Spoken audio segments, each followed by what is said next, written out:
In this session, what we're focusing on is different approaches to ethnography.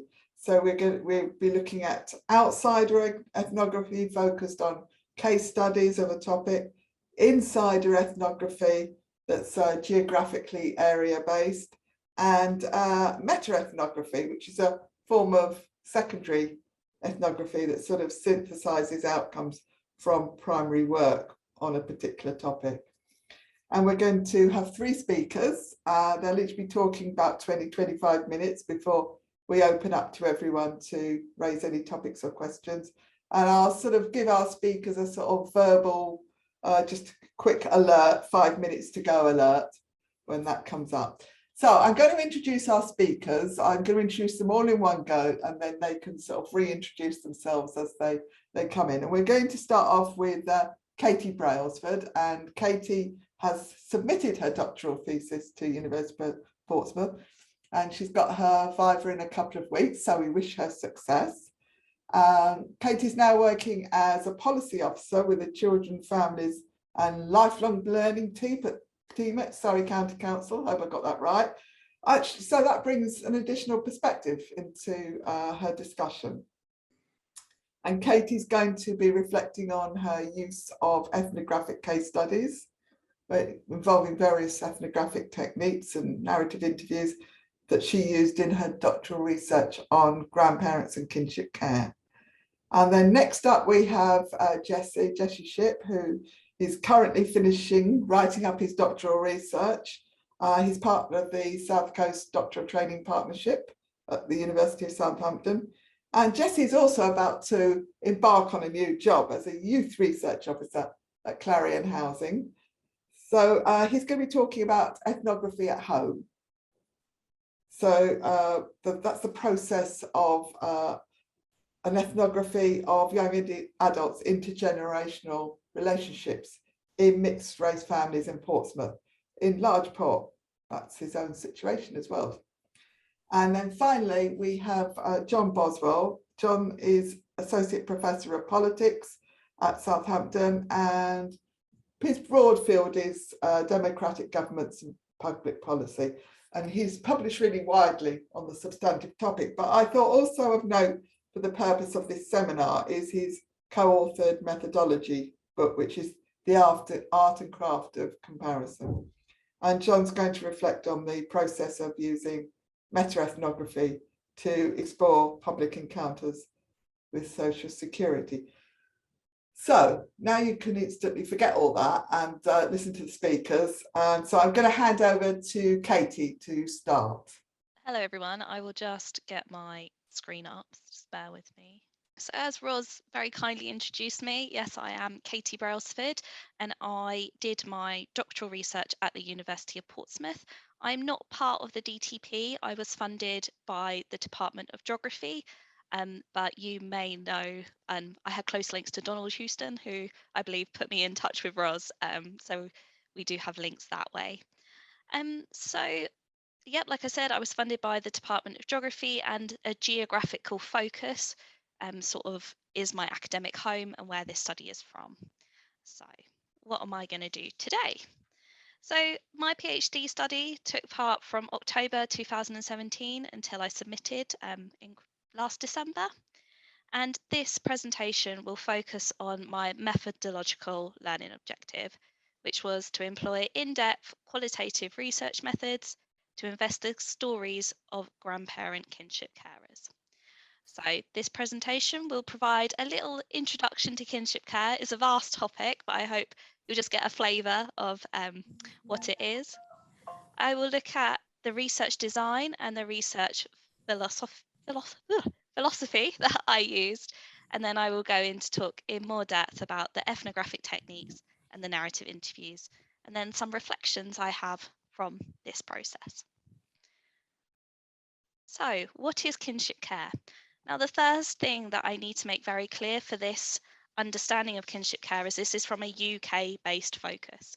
So this is a UK definition of kinship care, and it does have different meanings in different cultures and geographic locations.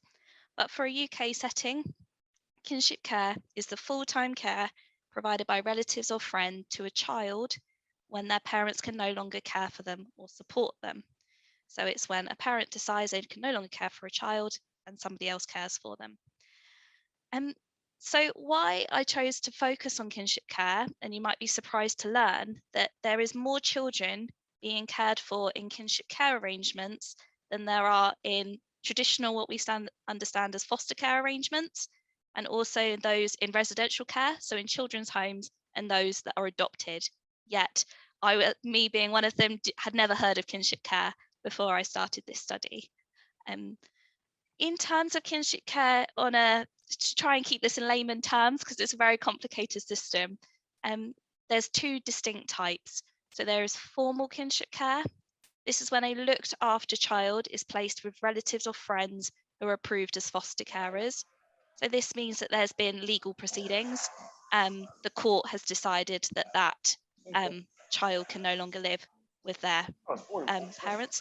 Is it okay if we just go on mute? Sorry, I'm picking up some feedback. Thank you.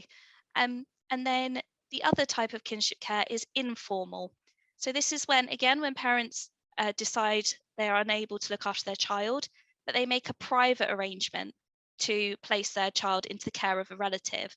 Now, a relative in this sense is defined by the Children Act, but so if grandparents are classed as a relative, and if a parent decides that they can no longer care for their child and they ask a grandparent to do so, they are perfectly entitled to do that. They don't have to let Children's Services know. And as such, Children's Services have no remit to assess that arrangement.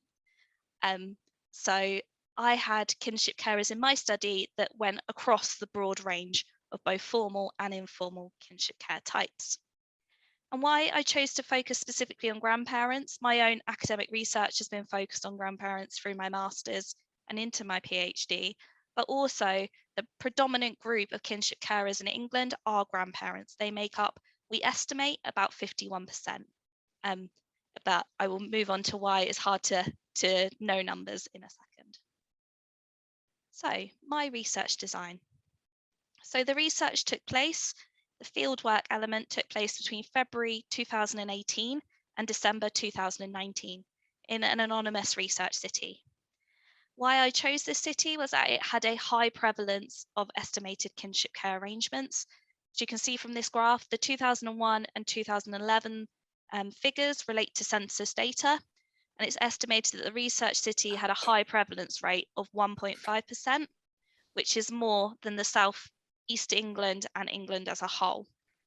A little caveat to this though, it's very hard to have any estimates of kinship care figures because, as I said, informal kinship care arrangements, they're not tallied by any local authorities, and as such they are happening in private. So the only way that we estimate this is from using census data and looking at the household reference person, and if that's a grandparent with a grandchild present, then it's assumed that that's a kinship care arrangement. But yeah, there is some inaccuracies in our recording of data for kinship care. So this study, there was 10 participants involved across the range of kinship care arrangements, and I used ethnographic techniques and narrative interviews. But before I go on to describe my use of those, I just want to talk a little bit about my research philosophy. So where did I come from for this research? So what I was trying to do was I was trying to address this sort of identified dominant trend in social research to focus on the extraordinary and the spectacular. For this study, I wanted to focus on the routine, the everyday, and the unremarkable elements of human life to get this broader appreciation of lived experience. We know very little about grandparent kinship care and their lived experiences. We have sort of questionnaire responses, but in terms of those detailed everyday investigations of what life is like, there was a gap. So there was two important elements of this research philosophy that I brought together. So one of those was this idea of listening etiquette, and this was influenced by the work of Les Back, which was to pay attention to the fragments, the voices and stories that are otherwise passed over and ignored, which I felt had really happened for grandparent kinship carers. They're in a silent position, they're isolated, we don't know it's happening. And I also tried to bring in this idea of co-creation. So the participant stories were not formed, packaged, and ready for me to go in and collect. It took time to build up relationships with our participants, and those relationships were negotiated and fluid. But these last 2 points of listening etiquette and co-creation, I'll pop back to later in the presentation. So, the first group of methods that I used were ethnographic techniques. Now, I'm quite deliberate here in using the term ethnographic techniques rather than ethnography, because I incorporated a geographic rather than anthropological understanding. So how my research may have differed from a traditional or maybe standard ethnography, but again, what is a standard ethnography? But that's a whole nother presentation. So what did I do? I used short-term research encounters. So I met participants for 1 to 2 hours once every 2 weeks. I should say here, of the 10 participants, only 2 of them I used ethnographic techniques with. I also treated participants as knowledgeable and situated agents, in the sense that I wanted that element of co-creation that I'd spoken about in the stories. The stories I was hearing belonged to the participants, and that was something I wanted to keep at the forefront. But I also championed the practice of researchers accounting for their presence in the research encounters. The participant stories were there, and they were theirs, but I cannot ignore how my own presence in that encounter shaped the story I was hearing. And also I had a role in the interpretation of that story as we move from the data through to the final thesis. I also embraced the fluidity and multiplicity of methods. So as part of my ethnographic techniques, the predominant techniques I used were participant observation and informal conversations, and also a couple of research activities. So my research design. So as I said, I recruited across the kinship care spectrums, and I used networks and poster campaigns and got 2 participants involved at the first stage of my research. I then moved to this initial meeting. Now for me, this was a chance for participants to get to know me and for me to get to know them before I went into their homes and started. So we also took this opportunity to talk through some of the participant information sheet and the consent form as part of the ethical review process. After the initial meeting was then when the research encounters start. So I met with the participants once every 2 weeks, and this is very dependent on their schedules. I sometimes meet them at 11 o'clock in the morning, other times 4 o'clock in the afternoon, whatever worked for them. And this was a chance for me to meet with them and just have a general chat, just really get to know them. And as time developed, there was maybe some questions that I brought in, but it was a case of I was trying to understand their lived experiences. So what's best way to do that is just to talk to them. And then I used 2 research activities, which I'll talk about on the next slide. And also after leaving the encounters, I would also write up my field notes. So these are an example of the 2 research activities that I used in the field. So for the first activity, the one on the left, where you can see the granddad and family titles. So I gave my participants these prompt words, and I just sat back and gave them time to respond. And what the aim of this activity was to look behind some of maybe these stereotypical understandings of such words like grandparent and family and what it meant to them, and to sort of understand what they thought of when they heard those words. And also this prompted further discussion as we talked through their words and they expanded on what they'd said. And the second activity, because again, I was just trying to understand their lived experience, what life was like for them. I got them to describe a typical day in their lives. I didn't say it had to be in a timeline style like this gentleman did, but this is what he chose to do. And again, it allowed us to go into further conversations, and maybe bits that he didn't see as important, but for me actually revealed something about his life. So for instance, doing the laundry, this was an actual grandfather that I spoke to, and this was his role. And again, that might go against sort of this stereotypical gender normative ideas we have of different family tasks. So it was really interesting to talk through this with him. So I just wanted to talk through some of my decisions that I made during using ethnographic techniques. So the recruitment. even though this says informal kinship care, I did keep my study open to all kinship carers. I wrongly assumed at the beginning of this study that if you were a formal kinship carer, it meant you had support. And the participants that I got on board definitely told me that that was a complete myth, and that they also struggled to access support due to their position as kinship carers. The second point here was about note taking. So I had originally just scratch notes in the encounters, so just like jot down ideas as I'm talking to them. I tried this for the first couple of sessions, but what I noticed was that participants were looking at me with suspicion. They didn't really understand what I was writing down or what I was doing, and I decided that it detracted from what I was trying to do. So what I did, I adapted my practices, and after I left each research encounter, I sat in my car. It must look like complete crazy for outsiders, for about half an hour and just recalled everything that had happened. And at this stage, it was a focus on recall, not fluidity. So it was like jotted words that would prompt me to remind me of what happened. And then I wouldn't talk to anybody because I didn't want to lose any of that psychological richness. And then I would go to either a cafe or a university building and just sit and write field notes, recall everything that happened for 2 to 3 hours, just to get everything out on the page.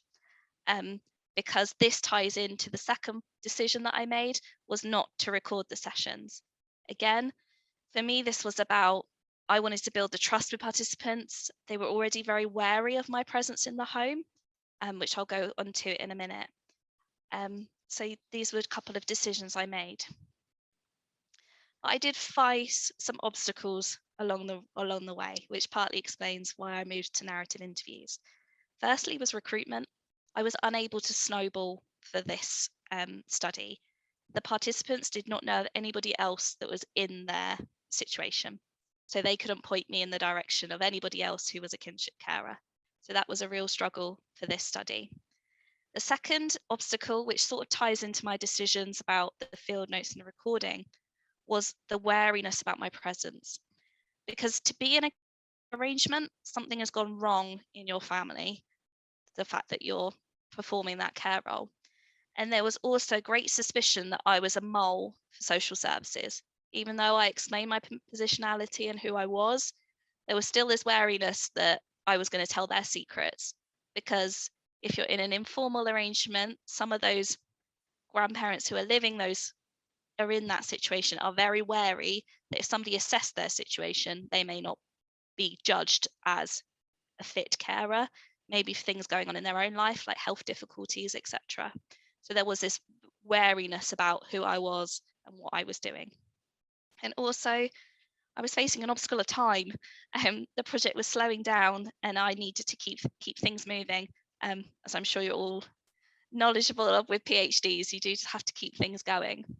So what did I do? I decided to supplement my ethnographic techniques by turning to narrative interviews. So this is a technique that's sort of championed by Clendinen and Rosiek and Reisman. So what the design of narrative interviews are, there's 2 interviews. So in the first interview, so they're designed to be open and fluid and prompt this like open conversation, which I felt went really nicely with the ethnographic techniques. So in the first interview, I would ask them a prompt question of, please can you tell me the story of how your grandchildren came to live with you? And then I would sit back, and then it would be the participants' opportunity to tell their story. The only sort of real input that I had was to maybe encourage them to carry on, or that sounds really interesting, can you tell me more? Those sort of questions. It wasn't a case of I had a list of questions before I went in. It was, what can we get from this open conversation? And what was really surprising was, for these grandparents, they never had an opportunity to tell their story. It was always their child's story. It was always what had happened to their grandchildren. Nobody had actually ever thought to maybe ask them what life was like for them. So I did record these interviews and they lasted between 1 to 2 hours. I chose to record this partly because it was a very new method for me and I wanted to focus on my presence in the interview. And because it was set up as an interview, participants were more receptive to that. Then in between the interviews, I created 3 bespoke documents. So the first one was a timeline, and this used temporal cues from the interview. So I transcribed the interview and then would pick up elements of their story throughout. The second was a list of key themes. So I went through what we've spoken about and picked up some of those. Some grandparents, there was a lot about health issues.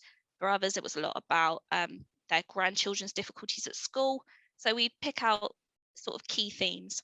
And then from both of these, I was able what Holloway and Jefferson had proposed of tailor-made questions. So it was using the stuff from the first interview to make the questions. And what this really helped me do was prove to the participants that A, I was listening to their story, and B, I was interested. Because in the second interview, I returned to them and it was more of a structured process as we went through the 3 bespoke documents. And the idea of second interviews is not to create a new story, it's to enrich and expand on the co-created stories of the first interview. So it's to expand and enrich on the material that you got from the first one. So they were the 2 methods that I used. And here's just some reflections on this complete research process. So as we spoke about earlier on, this idea of listening etiquette had these 2 sort of, well, like four themes that go into 2 categories. So the first one was trust and time. The use of both methods, so ethnographic techniques and narrative interviews, required my participants to be open. And this required management at times, because there was times in the field where participants would suddenly become conscious of what they told me. And I had to reassure them that it was okay. A lot of this was around participants would maybe get upset as they're talking about really traumatic things that had happened to them. And it was reassuring them that those emotions were okay, they were valid, and they were okay. And I also agree with Mitchell and Irving in 2008 with their statement that participants need as much reassurance at the end of research encounters as they do at the start, as they suddenly realize everything they've told you and they feel slightly open and vulnerable. And it takes management to sort of close that back off for them, and not to leave them open and vulnerable, but to manage the leaving the field. The second sort of key theme here was openness and interest. This was hard, so I need to remain open and interested to their stories. When I first started using ethnographic techniques, I was a bit concerned because we seemed to be having conversations that were very off topic, that I thought were very off topic. But actually, on reflection, looking back now, there was no such thing as an off topic conversation, because it was amazing what they revealed to me about their character or about their role as a grandparent. The second sort of reflection is this idea of using both methods. I had to create this safe research space. This idea that Jocelyn sort of states that being heard and accepted is all too rare in human life. And I needed to make sure my participants felt that this was a safe space where they were accepted and that their stories were valid. So I used active listening techniques. So defined a sort of involved listening with a purpose. And I also listened for inaudible elements of people's stories. So paid as much attention to language, how they said things, as to what they said. And the third reflection that I feel is important to highlight, especially with sort of qualitative research, in-depth research, is managing your own emotions as a researcher. Bowlby and Day quite nicely talk about you have to tread this narrow line between over and under sensitivity to the emotions of those you are studying. So the emotions of my participants. They were telling me quite traumatic things about their grandchildren's lives and their own lives. And it was a case of I couldn't be there as a robot, but having to manage those emotions.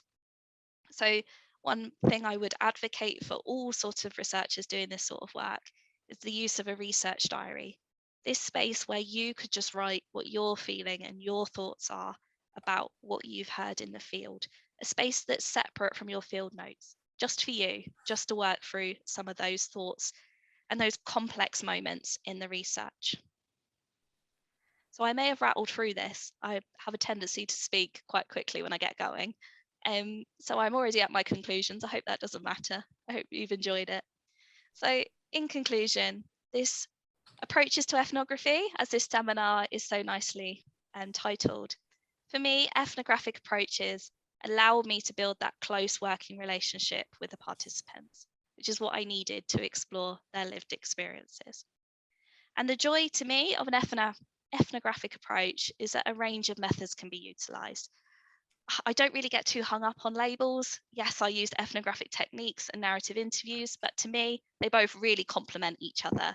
And I think they can both be sort of branched under a broader understanding of an ethnographic approach. And finally, a sense that through using both techniques, so that those that were either ethnographic or influenced by ethnography, I got to explore and understand the lived experiences of grandparent kinship carers, who are an important and an under-acknowledged care provider. And this was the heart of everything that I did. So I've now come to the end. Just to say, yes, I do. I've slightly stepped away from my research for the moment and work at Surrey County Council as a policy officer. But it's great because I instigate change that way. There's a new kinship care campaign about how we define kinship care in the children's social care framework. So I'm hoping that Surrey will sign up to that, but watch this space, I'm working on it. But to find out more about me, please feel free to reach out to me on Twitter or through my LinkedIn. But for direct questions, I'm always happy to talk at length about this. So feel free to email me. But yeah, I've come to the end, so thank you. Thank you so much, Katie. That's brilliant and such excellent timekeeping. Absolutely bang on. Yes. So, Jesse, over to you. Hi, everyone. My name is Jesse Shipp. I'm a PhD researcher based at the University of Southampton. I'm currently on a short break, but returning soon to submit my thesis. It's really nice to be invited along today to share my research, and thank you, Ros, for the opportunity. It's also really great that now that I've come to the end of writing my thesis to discuss some things that haven't made it into the final edition. Some of these aspects I've discussed with my supervisors as I was working through influences and identities of young people in my research, but these were a distance from the intergenerational connections that are central to my thesis. Today, I'm discussing how I went about recruiting participants for my study before presenting aspects of the mixed heritage lived experience, looking at how the young people involved in my study understood and experienced racism. First, a quick summary of my project and my background. My project has deep ties to who I am as a person, as I know many colleagues may have also connections driven their desire to pursue their studies through qualitative research. My research aim is primarily focused on how young adults with mixed heritages understand their grandparents to be influential to who they are and what they do, their identities and their practices. For disclosure, I have a mixed heritage. I identify as mixed, and I'm currently living with my grandmother, as I have been on and off since I was a child. We have very close connections, which prior to taking out the research, I did not expect to see within my cases, but aspects of my own relationship I did see when investigating the young adults' perceptions of the grandparents in their lives. The presentation today is on undertaking research in my home city and how this form of ethnographic research is probably different to the other presentations today. My long-suffering supervisors have heard some parts of today's presentation as I was working through the data, but perhaps unless I write a paper on some of these findings, you may be the only audience to hear them. That being said, if anything is interesting to anyone, my email's on the final slide. If people want to discuss writing up papers, I'm really interested in hearing anything that can be contributed. Next slide, please.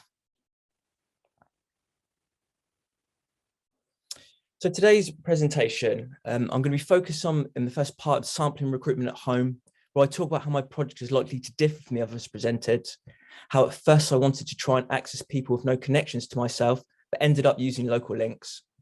In the end, this surprised me, as I will discuss later. I'm also going to talk about some kind of shared experience, but different perceptions through these. I focus on racism in this presentation, but another would be how the young adults understood society to be meritocratic. Understanding inequalities, whether they are racial or class-based, within my sample, there were correlations there. I have a very small sample, so it's correlation is probably the wrong term, but similarities become appearing, which again, I'll talk you through when we get there. I end the presentation today by kind of some reflections, some thoughts on the project, and yeah, maybe some thoughts for the future.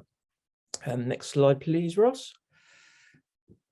So I'm going to talk about sampling and recruitment at home. So my study uses mixed methods. I combine survey data with my ethnographic work to look at people with mixed heritages.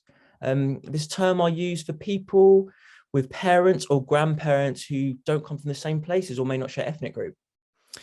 2/3 of people in Britain with this form of mixed heritage do not identify as mixed in the predetermined mixed categories, such as kind of mixed white British and Caribbean or mixed white British and Asian. Indeed, they pick a monoracial group, which Nandy and Platt suggest is overwhelmingly British or a form of devolved identity, so English, Scottish, Welsh, Northern Irish. This was important when it came to the mixes that I wanted to look at within my research.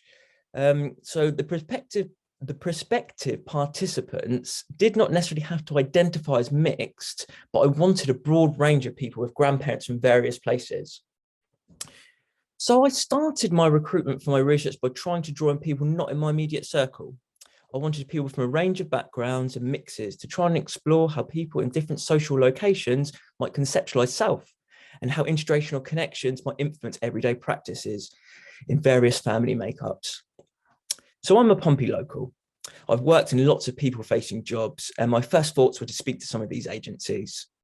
I spoke to equality, diversity, inclusion people at Port City Council. I spoke to people involved in charities that focus on mixed race families. I spoke with people within religious communities because originally mixed religious families was something I was interested in, but that's a different story, another presentation. And I also spoke to various educational establishments, such as the local colleges in Portsmouth. This all led to some really interesting conversations, but no firm leads on people wanting to take part in my research. The people I was hoping that would act as gatekeepers indicated that I was asking from people for me to follow them around for several months to understand how their grandparents were involved in their lives and how they were potentially influencing was somewhat intrusive, and people were worried about not having time. So I personally approached some people that have been mentioned during this process to find out where people were open about why they didn't want to take part. We were focused on being time consuming, or particularly so because they spent too much of their time working. So perhaps it's a symptom of neoliberal Britain that perhaps it's understudied that there are difficulties in undertaking intensive qualitative research. Again, possibly another presentation to do.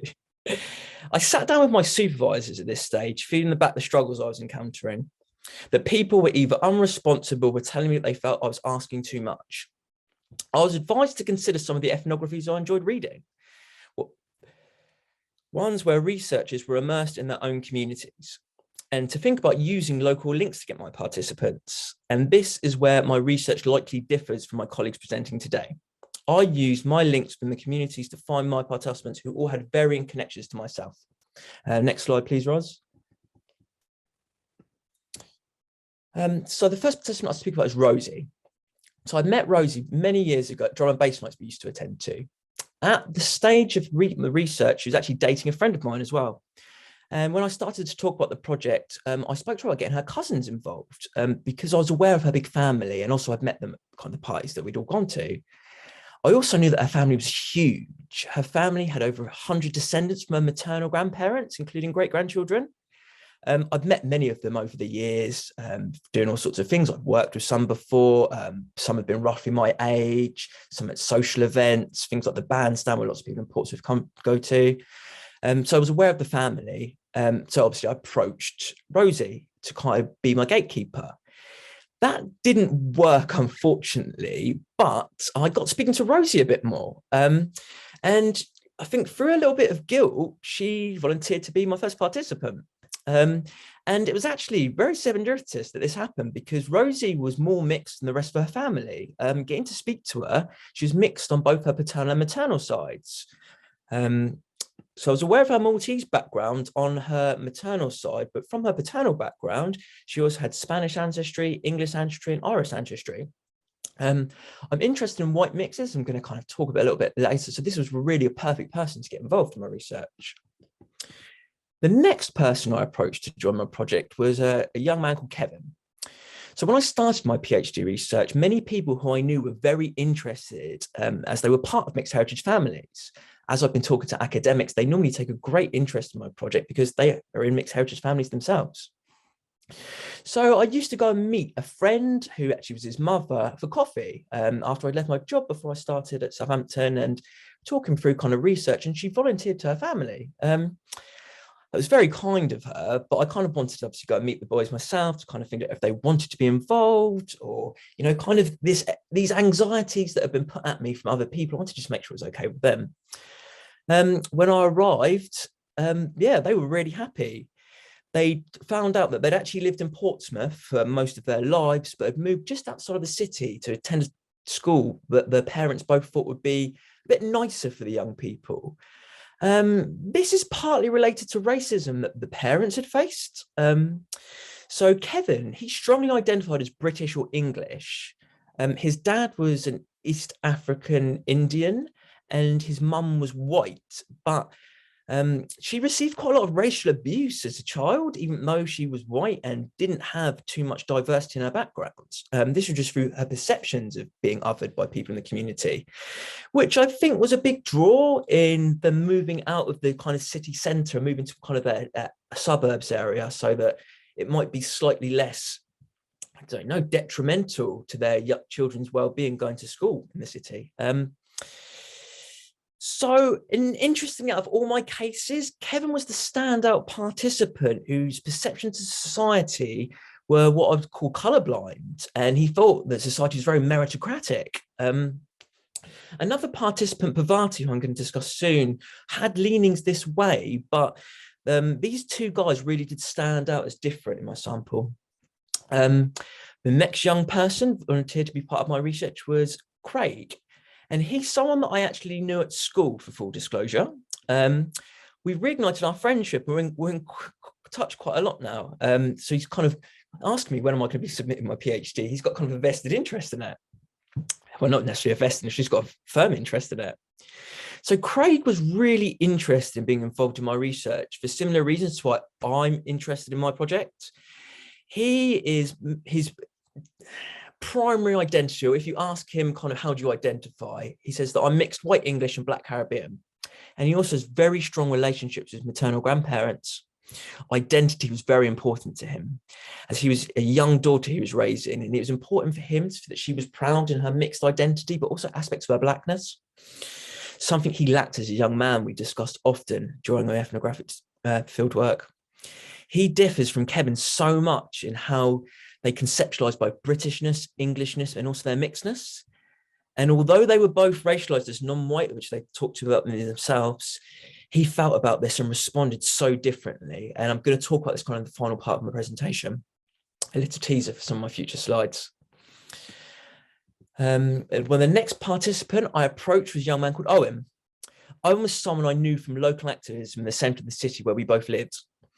Our fieldwork was often structured and us spending time together after work hours, where I'd accompany him around the neighbourhood, kind of doing door visits to people, investigating problems they might be facing. I even went to some places I've never visited before, which was quite a shock as I've lived in Portsmouth for around 30 years. His background, he liked to define as Celtic, because this incorporated his Irish ancestry and also some of his Welsh ancestry. Again, the reason I picked Owen was my interest in these kind of white mixes, and perhaps how they were developed in Portsmouth specifically and the surrounding areas. Owen was my most politicized participant. Got too much alliteration in this presentation. Although we had divergent views on what consists of politics, perhaps as I come from an academic perspective, and his own was tightly bound on what he could do for the people in his community, I think he may have felt that I was perhaps a little too academic and probably not enough activist. My final participant was a young woman called Pavati. Pavati I was connected to through actually my ex-partner. I'd asked her if she had any friends or associates that may be interested in taking part. She suggested someone that she knew who was actually heavily pregnant at the time. I started speaking to her, and other people didn't have enough time. Someone that's heavily pregnant really didn't have enough time.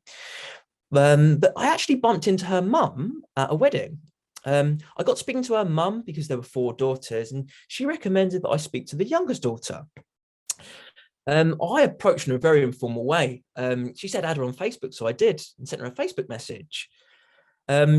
She was keen to take part, but was actually working 3 jobs at the time. And this is another element that I talk about, the living conditions of young people. Obviously, from my perspective, them wanting to take part in my research is quite a small aspect, but their lives are so challenging in their everyday that they can't spend a few hours a week.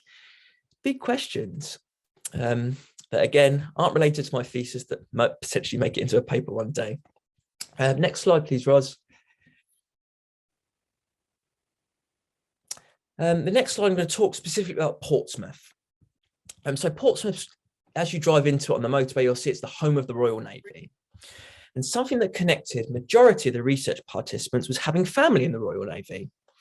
Portsmouth has a large military presence since the 1600s, when it was attacked by France multiple times in consecutive years. And since then, it has become a heavily fortified and has remained so since. From then, it's been one of Britain's leading shipbuilding cities, and you cannot walk around the city without seeing tributes to its military history. Many pubs and streets are named with imperial and colonial links, from the Admiral Drake pub, the Churchillian, right down to more subtle ones like the Lawrence Arms on Lawrence Road, named after a commander in Britain's war in India. The participants' parents, exclusion Owen, had all spent their formative years in Portsmouth alongside with majority of their parents, the grandparents, which I'm looking at having influenced their grandchildren. Some of this was related to working in the Navy. Parvati's father and paternal grandfather were both in the Navy, as was Craig's maternal grandfather, and Rosie had an uncle who served in the military. Portsmouth had changed much since the parental generation had grown up in the city. This is something that popped up in conversations with parents when I was in and around their homes as part of my fieldwork. Pompey was now a lot more diverse than it had been in the 70s and 80s. In discussion with Kevin and his dad, Kevin's father was telling me how the city had changed, and he spoke about the racism he had encountered. Something my own father had mentioned was that in the 1980s, the National Front had a huge presence in the city. Kevin was disinterested in this. I found the conversation fascinating, and I found his disinterest fascinating. And this leads nicely into the next topic area, which looks at shared experiences and different perceptions of living in the Portsmouth region. Next slide, please, Ros. Thank you. So shared experiences and different perceptions. One of the key features in my research was understanding how each case conceptualized their identities and how grandparents were a part of this.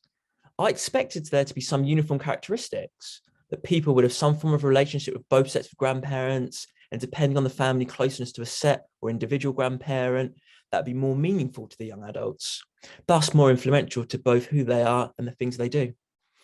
This was something that my thesis centers around. Today, I'm going to focus on another assumption, led in part by my own background, but also reading I'd done into mixed identities. My assumption was that the young adults I was working with would be racially conscious, anti-racist, and have understandings of societal racial inequalities. Living in Portsmouth, even with my great proximity to whiteness, I'd witnessed countless episodes of racism, from people in my local Tesco telling young children to speak English, to people in the pub making horrible comments about Black and Asian people. I intervene as anti-racism is part of my identity. For others with mixed identities living in Portsmouth, things are very different. So I'm going to talk through some of this now. Kevin talked about experiences of racism at school, but wanted to minimize these despite clearly something he had encountered. He wanted to avoid talking about them, so ethically I avoided doing so. But he recognized both he and his brother had at first faced racism at the school they attended, which their mother had informed me was not very diverse. She explained every time a photo was taken, she was sent a consent form, as her sons were always included in promotional material for the school. I think part of Kevin's position was that he did not consider the racism he faced as something that bothered him, but also because it went against his views that society was generally colourblind, which he developed from living in a very middle-class neighbourhood and having friends with similar backgrounds. He strongly identified as British and English and thought that he would be, and he thought that being a victim of racism was being a victim of racism was partly inconceivable to him. Another case with a middle-class background conceptualized racism with similar perspectives. Parvati highlighted racist attitudes held by white people in Portsmouth as old docker attitudes and sought to minimize them. The starkest was when we discussed the behaviour of people within Parvati's family. She was able to minimise antisocial behaviour of her white British family, all now past, but highlighted on several occasions how her Caribbean family, which she referred to as her Milton Keynes family, met her disapproval. Class played a huge part in this. Her nuclear family were middle class, and she had developed a sense of identity, which incorporated the parts of her background she approved of, while providing distance from other aspects. From conversations in the research, I was expecting her to have lots of anti-racist perspectives she would discuss when highlighting her family, but instead, she, like Kevin, embraced a post-racial approach to inequalities. Rosie had some very complex thoughts on race and ethnicity. She was someone who had experienced racism as a child, and it really stuck with her. Although she said that in recent years, no one had been racist to her or even identified her as non-white. Part of this was moving in and out of Portsmouth. Of all the participants, despite having a mixed background from both her mother and father, Rosie felt that she was racialized as white, or in her words, I am white. She did not feel authentic in her mixed heritage, enough to always identify as such. So her self-identification differed depending on who and where she was.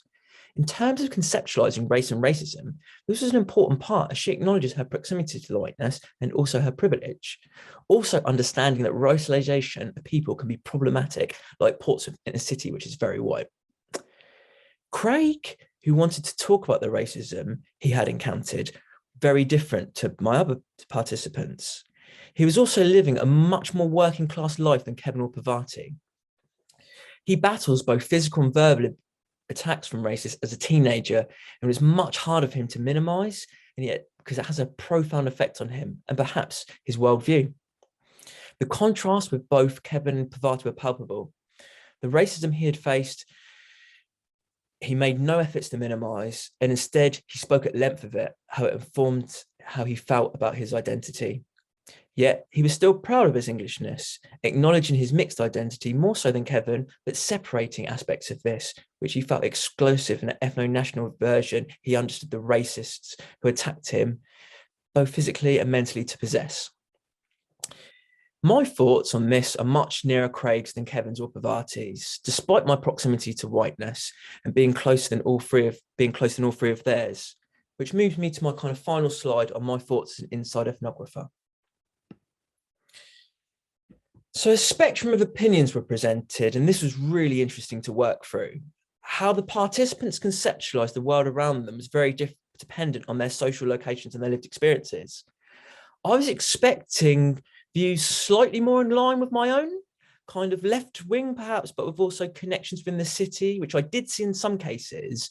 But the levels of individualism, how was very surprising to me. And I talked this through my supervisors much at the start and middle of kind of processing the fieldwork, which is kind of my next point. I spent an awful long time working with the data.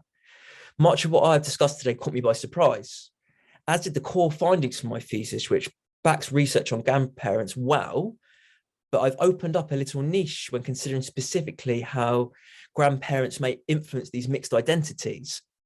My point that I brought up at the beginning, looking back to the 2/3 of people with mixed heritages identifying monocategorically, most primary British, English, or one of these forms of identities, perhaps is influenced heavily by living in places such as Portsmouth, which in a way reflects England.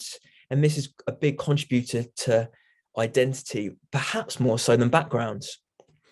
And this kind of connects to my final point about identifying gaps with my research, which I did not come across, and also possibly things to look for in future studies. What I'm interested in is if the findings from my study would be similar in a location like Portsmouth, perhaps Plymouth, or whether focus on intergenerational connections in a more diverse place would produce different results. Something for the future, maybe. Final slides. Thank you everyone for listening to me today. I'm aware I kind of sped up and slowed down at times. And also thank you for my research funding from the ESRC and South Coast Doctoral Partnership. And thank you to the University of Southampton, my fantastic supervisors who are both here today, Ros and Bindi. Well, thank you very much for that, Jessie, and another excellent timekeeping. And it was great to hear that. I really enjoyed it. So unless anyone's got a burning little point, no, then move on to John. Can you all hear me and see the slides? Okay, very good. Thank you very much. Those are two very hard acts to follow. I thought they were both fantastic talks, really interesting, lots to talk about. Thank you, Katie and Jessie. So I will, tough act to follow, but I will do my best. A very different kind of speed here, in the sense of a very different kind of undertaking. So just as a bit of context, this comes from a project I'm working on this year, funded by the Leverhulme Trust, a fellowship for the year, to look at what I've called the weapons of the meek, the citizen agency at the front lines of encounters with the state. So that's what the project's on. And the technique I'm using for that project, that wider project, is this technique of what I'm going to introduce today. It's called meta-ethnography. And the kind of motivation for that, I suppose, and I'm going to talk about it, reflect on what it's been like trying to do it. So it's new to me this year. The motivation for it really is, you'll see that I work in politics, in political science. And so in political science, public policy, public administration, my kind of home field, ethnography is a really weird thing. Like, it's seen as weird and marginal, and you're a bit fruity if you're into that. And increasingly it doesn't get funded, and this is a minor miracle, but it has been funded by somebody. So it's sort of motivated by a desire to show, I find what I've just heard from Katie and from Jessie is so interesting to me. And this is the kind of work that gets me most excited. And so it's really motivated by trying to make the case that, small facts can speak to large issues, right? That we don't have to be scientists with a capital S into data visualization and all the things that all of my whiz-bang colleagues are into. So that is the kind of underlying motivation behind it, I guess, methodologically. And Ros spoke there earlier. It kind of comes on the back of some work I've been doing with my colleagues at the Centre for Political Ethnography. So I think Rod's somewhere on the call. He is kind of leading the charge, and I'm kind of following in his wake there. So what has that involved? Well, hang on. I need Ros. I like the way Jessie was doing it, because he had the kind of Chris Whitty thing happening. There you go. Okay. Sorry, I'm out of practice. I've been on a research fellowship. I haven't been giving presentations. Okay, so what is meta-ethnography? So a kind of a brief definition there: the creative and generative process of identifying, reading, relating, and translating ethnographic studies of similar phenomena into one another. And what it is really, it's a very interpretive form of meta-analysis or systematic review. So it's a kind of alternative approach that is informed by an ethnographic sensibility, but an attempt to synthesize commonalities, discrepancies, look for patterns across ethnographic work that looks at something kind of similar. So this is an approach that is somewhat mainstream or common. So it originates, the Noble and Hare who kind of first came up with the idea, or gave it a label at least, from education, but it's actually had a lot more traction in health sciences. So that is the main kind of, if you look up meta-ethnography on Google Scholar, the top hits are all going to be in health sciences. And that's, I think, partly because of a similar motivation to what I have here, which is there is research funded on ethnography in practice quite a lot in health. And again, it's about trying to maximize the value of that and see, these tell us actually really interesting things. And a kind of strategy for really pushing that has been to kind of synthesize them and bring them together. So that's where a lot of the work has come out. But it's not used a lot elsewhere, and certainly not at all, to my knowledge, in public administration, political science. It's a totally new thing. So I say we, so it's me and Stuart Smedley, who's a postdoctoral researcher in the department, who is helping me on it. I think it's safe to say this is my baby, and Stuart is sort of lending good-natured support and help, but it probably isn't his. He doesn't have quite the same emotional drive behind what's going on, but has been invaluable in doing it, actually sort of helping to feel our way through how to do it. And so as I say, we're interested in the weapons of the meek, the kind of how citizens practice agency at the front lines of their encounters with the state, which is something that kind of mainstream methods in politics and public administration have not really been able to give us much information on. And so we use kind of synthesizing a lot of ethnographic work to kind of look at that. And one of the area that appealed as the most attractive place to kind of pilot this idea, because there was the most work available, and it's the one I was already most familiar with, is around encounters with social security. So accessing welfare entitlements, basically. So what do we do? Well, mainly it's been lots and lots of reading, but it's actually been proper reading. So this is, we've heard from two people who've been doing a PhD, and I did my PhD about 10 years ago. And 10 years ago, I used to read properly. And now I've become like almost everyone I know. Maybe we're all bad academics, but you develop a habit of reading strategically or reading with a purpose, right? So you don't sort of, everything's about assembling a jigsaw puzzle. Where does this fit? Where does that fit? What are they trying to tell me? And there's not a lot of kind of actually sitting back and reading things cover to cover. And this has been a kind of opportunity to reconnect with that. My office now, it's filled. I can show you now. I've got loads of books on my desk now for the first time ever. I've always got a rotating load of books. It has been fantastic because it's the opportunity to read through work like what Katie and Jesse have just talked to us about, right? To actually read it properly. And it's been so refreshing in that respect. So read a lot. We ended up so we've kind of got in our sample, as it were, we've got 51 pieces in the end. So there's 18 books and 33 articles. It is now under review. It has continued to grow that number just a little bit with advice we've got from people and new things that have come up, but 51 is where we're at with the paper now officially under review.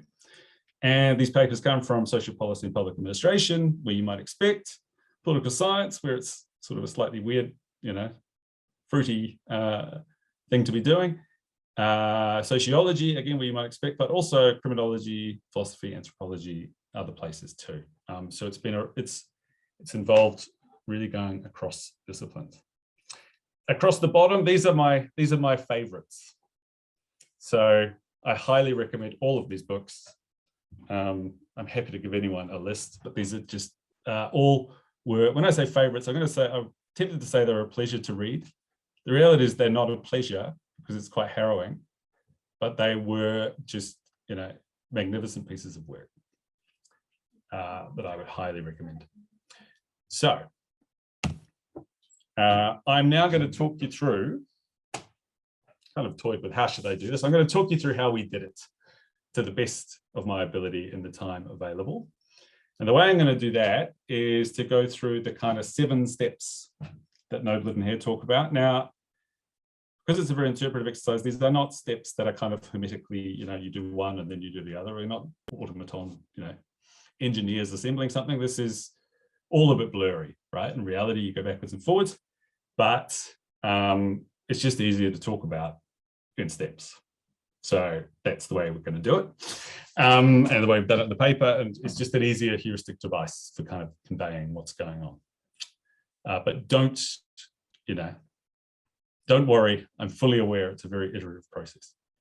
So the steps they have are these things on the left of this table. So getting started, deciding what's relevant, etc. So that's the step. And then what I'm going to talk through is what's appealing about the idea. Then the kind of challenge that you face in practice from doing it.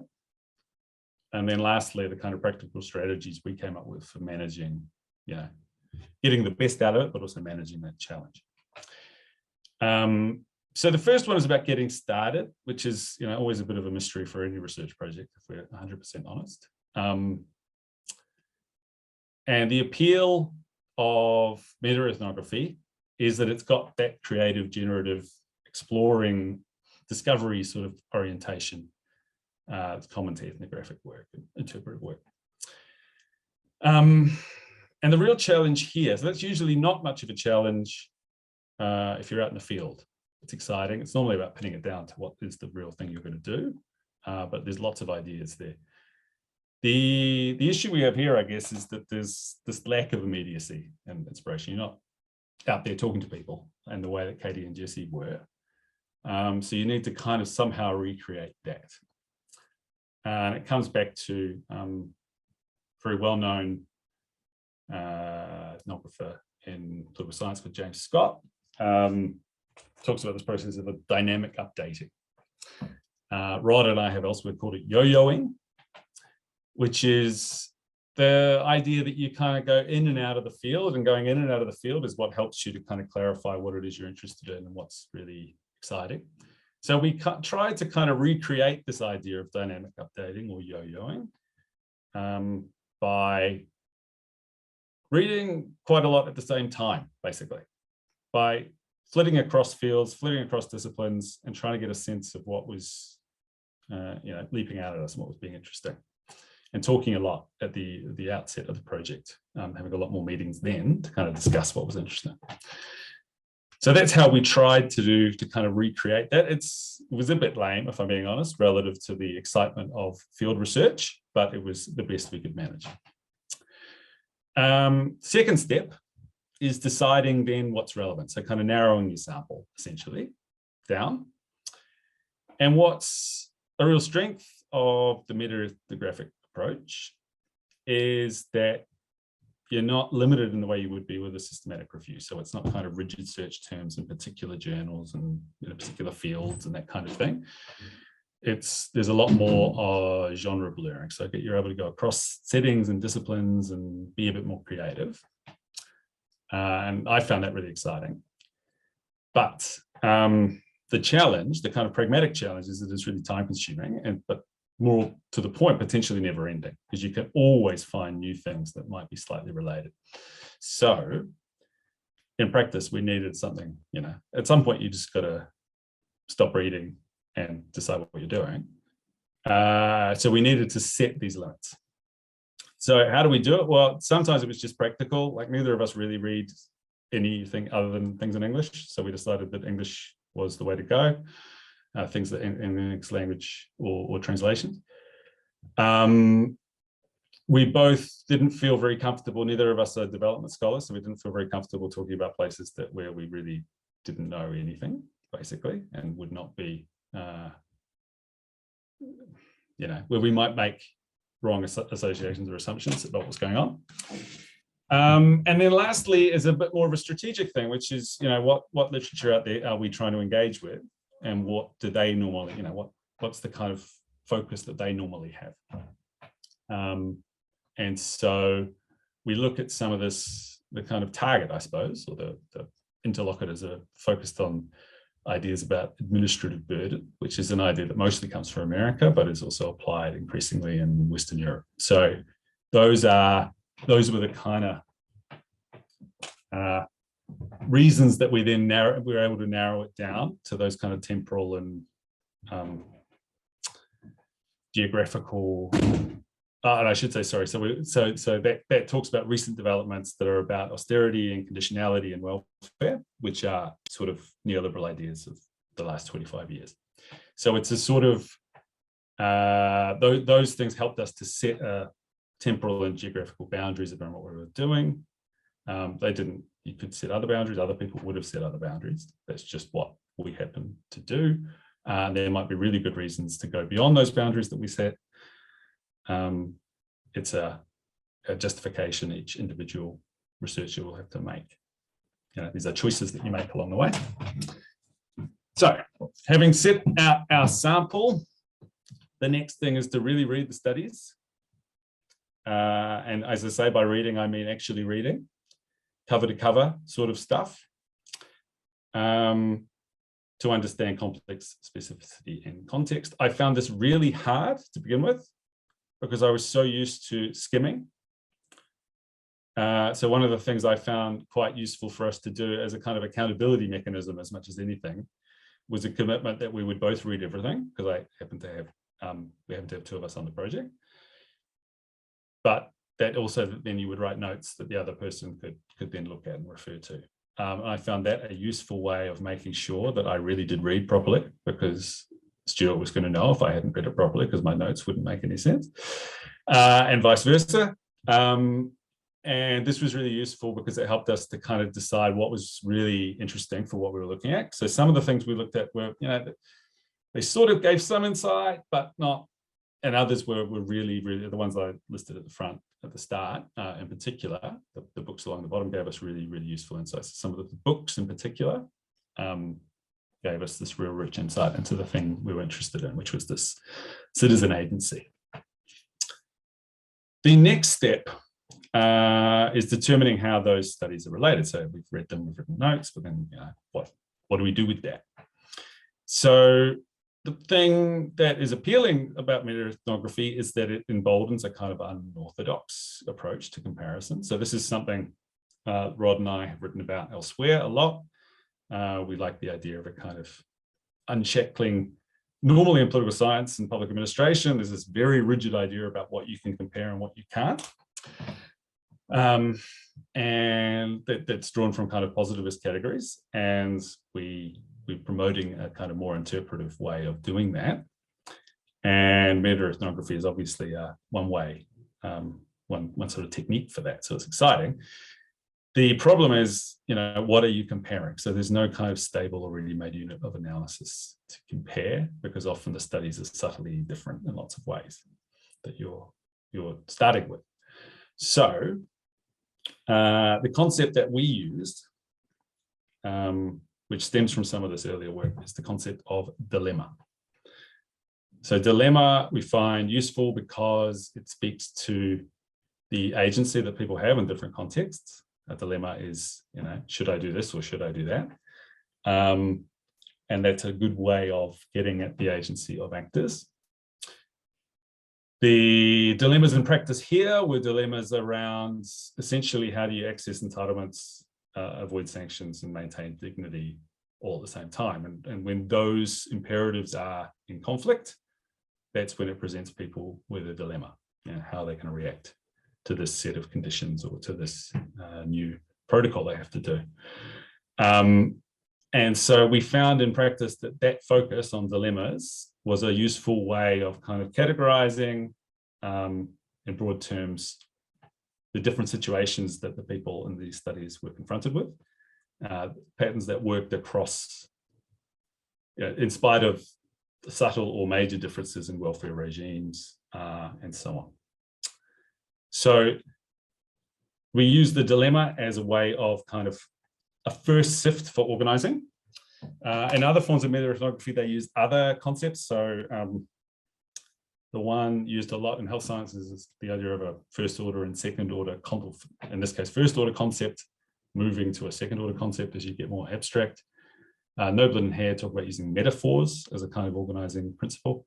There are other organizing principles that you might use. I'm wondering,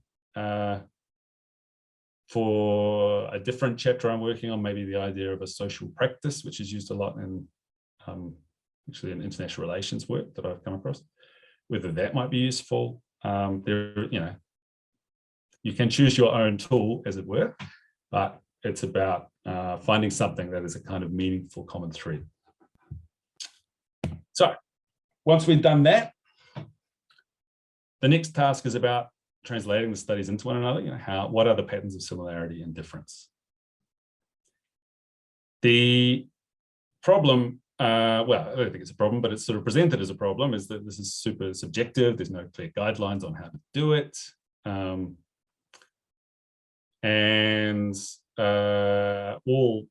talk a bit more about this in a minute, but it's about being kind of reflexive about that. In practice, what did we do? Well, to do that, we then started kind of organizing, we used the dilemmas to kind of organize, well, how are people responding to those dilemmas? So we found these different, what we call repertoires of response, based on different, essentially which of those imperatives they tended to highlight the most or see as most important. So that helped us to kind of break it down. So we had 3 dilemmas, and then we had 9 sorts of responses broken down into 3 different repertoires. And that it's like any kind of interpretive analysis. You're sort of toying with different ideas, and it didn't come initially, and it took a while, but you can sort of tell when it fits well enough, right? Because it starts to make new sense of things, and it's a kind of, it works for your understanding of what you've been dealing with and thinking about. And for us, this kind of worked. The next task is about synthesizing that translation, and a concern we have here. So it's about, what's the theoretical relevance, which is the big kind of thing we're trying to prove. How do our small facts speak to large issues? And in doing that, the concern is, well, almost the opposite to the one above about it being subjective. The concern is more about, well, aren't you getting rid of the good things about ethnography in doing this? Aren't you context stripping, making things really abstract and taking them out of their context?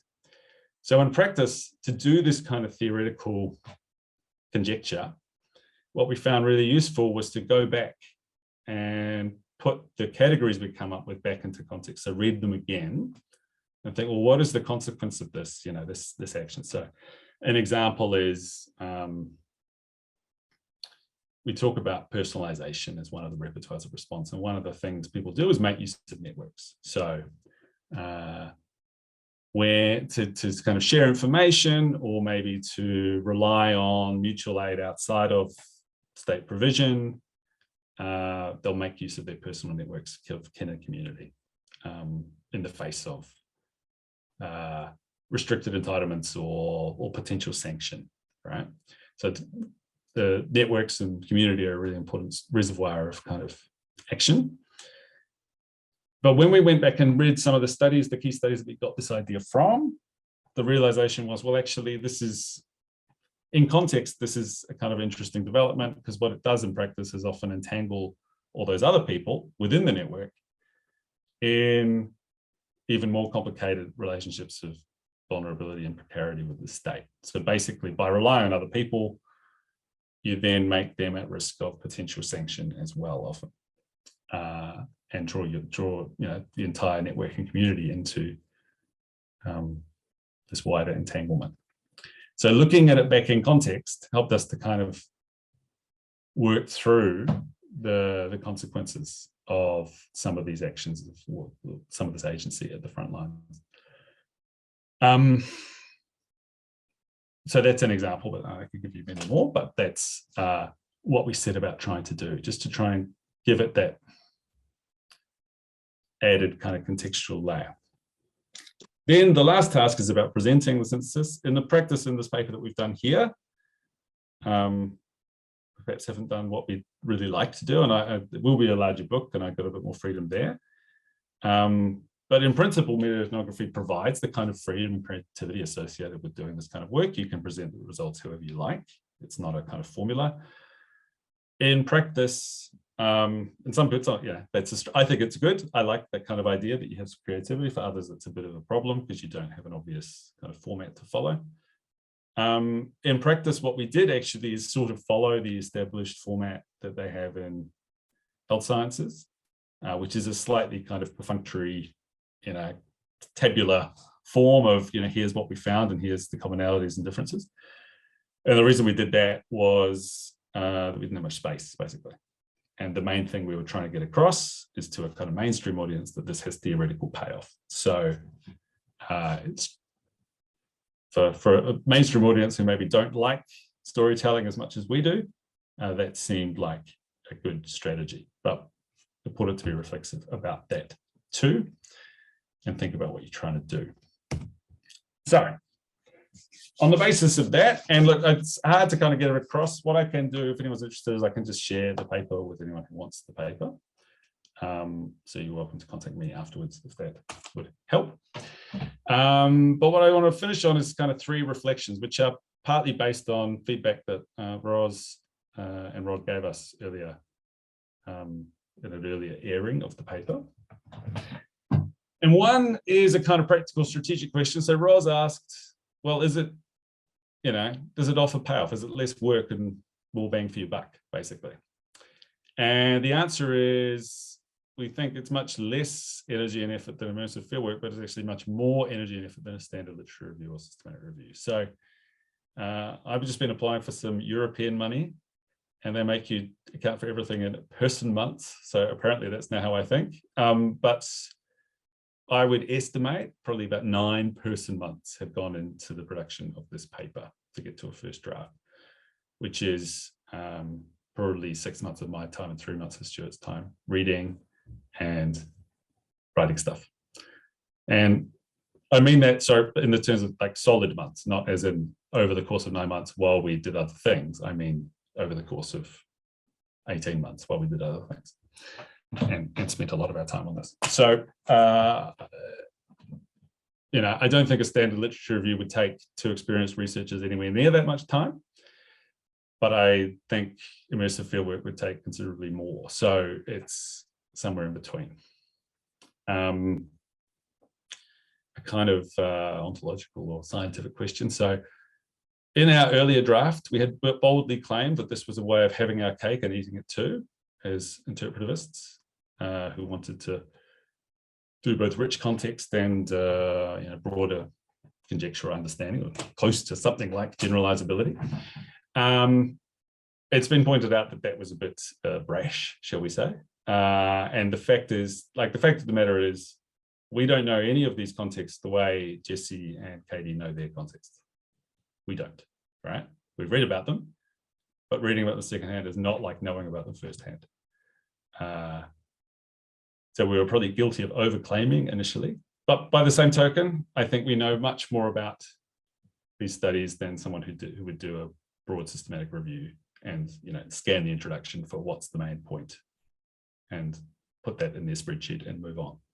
So it's somewhere in between, and there are trade-offs involved. The last reflection is an ethical one. So there's no paperwork. We didn't have to ask the committee. We could go and read some books. But in practice, we found it's quite, and this is even more so probably for the next chapter or idea I'm working through, which is about encounters with the police and prisons and, you know, punitive arms of the state.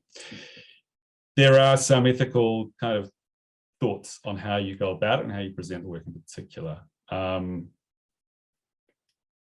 So you don't entirely wash your hands of responsibility. This is quite important because a lot of the work that's coming out, you know, there's this sort of increasing, what's the word I'm looking for?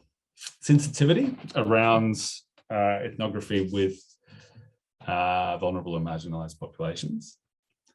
And so studies like, so in our next paper, one of the books that gives this really fascinating account is Alice Goffman's On the Run.